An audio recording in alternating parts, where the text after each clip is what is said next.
Le cliché qui m'intéresse le plus, c'est le cliché sur l'hygiène. On dit que les Français sont sales, qu'ils ne se lavent pas, qu'ils manquent d'hygiène. Or, je pense que c'est faux. D'ailleurs, les statistiques sont là pour le prouver. Il y a, je crois, une femme française passe 41 minutes par jour dans sa salle de bain et un homme 30 minutes. Ça nous met en deuxième place derrière le Mexique au niveau du monde, au niveau mondial sur l'hygiène. Et ça tombe bien parce que ce que je reproche à la France, justement, c'est sa trop grande propreté.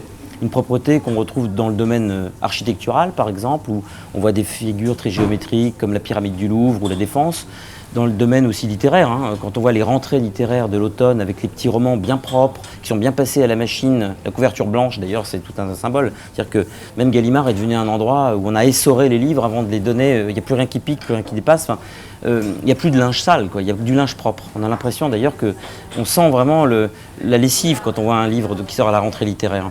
Et d'ailleurs, on se rend compte aussi que dans le vocabulaire, on a tout nettoyé. Un nain, par exemple, ça devait être quelque chose de sale, un nain, puisqu'on l'a rendu propre. On l'a passé à la machine à laver, le nain, il a rétréci au lavage, il est devenu une personne de petite taille.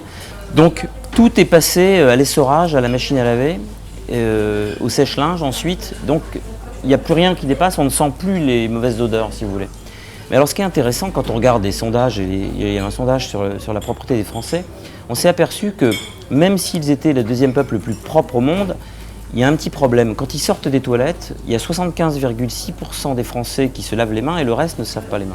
Alors que je crois qu'en Allemagne, en Finlande et au Royaume-Uni, il y a 90% des gens qui se lavent les mains en sortant des toilettes. C'est très intéressant, ça veut dire qu'au moment même, au moment exact, au moment précis, il faudrait vraiment être hygiénique. Au moment où il faudrait être le plus propre, c'est là que les Français ne le sont pas. Et ça, c'est très français. Pourquoi passer tant de temps à se laver si au moment crucial, on ne le fait pas? Au moment où il faudrait vraiment le faire, au moment où il y a des conséquences médicales. Eh bien parce que les Français s'en lavent les mains, justement. Ils ne se lavent pas les mains, car ils s'en lavent les mains de se laver les mains. Et ça implique toute une philosophie à la française, c'est-à-dire le monde dans lequel on vit aujourd'hui en France, c'est le monde du « je m'en lave les mains », du tout dérisoire, de la dérision absolue. La dérision, c'est quelque chose qui salit justement tout ce qui est beau, qui est profond, qui est intelligent, qui est intellectuel, au nom d'une dérision inculte qui, elle, part du principe que le mépris a toujours raison, que l'inculture crasse a toujours raison, et que finalement, dans ce relativisme culturel où tout se vaut, rien n'est important, où le linge sale et le linge propre peuvent se mélanger, où on mélange les torchons et les serviettes, eh bien, il est tout à fait normal qu'un bouffon, donc quelqu'un de sale, vienne souiller le discours de quelqu'un qui essaye de penser. Je me souviens notamment que Jacques Attali avait été humilié par un bouffon dans une émission du service public. Eh bien aujourd'hui, dans ce carnaval où les rôles sont inversés, le roi devient le bouffon et le bouffon le roi, où tout le monde lave son linge sale, la dérision vient souiller, vient salir une société qui par ailleurs toute la journée frotte, nettoie et astique ce qu'elle croit être des choses relevant de la saleté. Mais la saleté n'est pas là, la saleté n'est pas dans la liberté des discours, n'est pas dans l'infractuosité des paroles ou dans le piquant que peuvent avoir certaines saillies.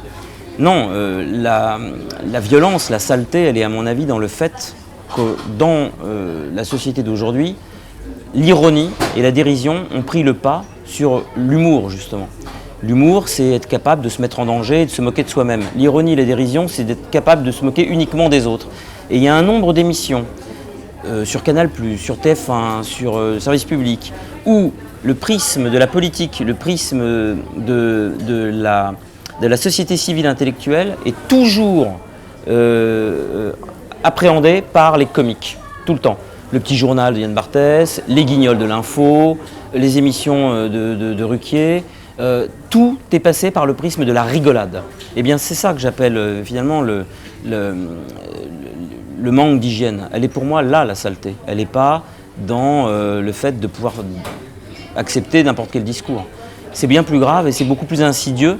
Et si vous voulez, là, vous pouvez passer 14 fois le truc au lavage, ça ne changera rien puisque c'est la machine à laver qu'on nous vend et non pas le linge propre. C'est-à-dire que l'essorage se fait par le prisme de gens qui n'ont pas la capacité de sécréter les bons enzymes. Et donc le petit journal, etc., tout se traite par une sorte de rigolade universelle qui fait que les hommes politiques eux-mêmes acceptent de se faire salir par des gens qui jouent le rôle de pressing officiel.